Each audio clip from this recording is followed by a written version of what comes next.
Welcome to WB Mason Postgame Extra exclusively on SNY.TV. Wednesday night, the Phillies beat the Mets for the second straight day, 7-5. This was a ugly game right from the start. The Mets took a 5-0 lead in the first inning and a couple of home runs, and nothing went right from there. Well, the offense went south. They only got 6 hits, the Mets, and 3 of those were in the first inning with home runs off the bat of Murph, his 14th, a career high, a 3-run shot, and Conforto, his 9th. But the Mets were just shut down from that point on, a game that was just as ugly as it can get. They let the Phillies hang around. They came back and beat them. It was an ugly game. I mean, everything. You look at the 18 pitchers or whatever everybody used, and, you know, I sat up here and watched some things that... You know, we played poorly. You know, they took advantage of, you know, some opportunities, but... you know, it feels like, you know, when you get off to a 5-0 start, you know, those are games that you should win. So, you know, they played well, and obviously they make plays and get the big hits to win the game. But you know, it surely feels like, you know, we kind of gave this one away. You look at some of the bats, and we're better than that. And I just think a lot of it, there's just some, you know, after that, the big celebration and the big events over the weekend, and you know what? Hey, we got to get rekindled here, and you know the weather hasn't helped, and so we'll get it going. I don't think it's really a game you can talk about in baseball terms. You talk about wild pitches and base on balls and hit by pitches and ejections and a ball that almost hit Cameron Rupp in the face. Just an ugly display of baseball today. And I think Keith brought it up before.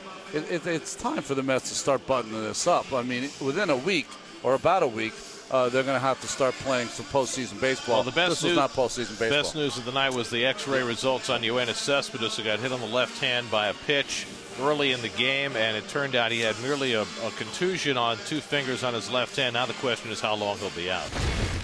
Well, the first thing that flashes through your mind is, you know, if he's out, you know, how are you going to align things? And, you know, who would hit where, and that was the first thing I'm thinking of. If he's gone, you know, how are we going to fill that hole? Because if Juan's out and he's out, we certainly got all of a sudden a couple of big bats out of the lineup. But like I said, he'll be okay. We've got a long way to go before we have to,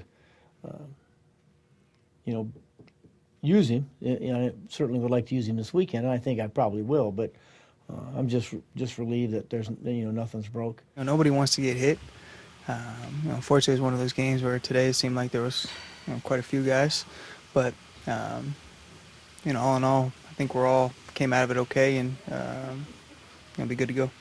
That was, you know, that's always scary, a scary place when you get hit. So, you know, we'll give him a day tomorrow and let his hand heal up a little bit and get him ready for the weekend. But we're very relieved that he's okay.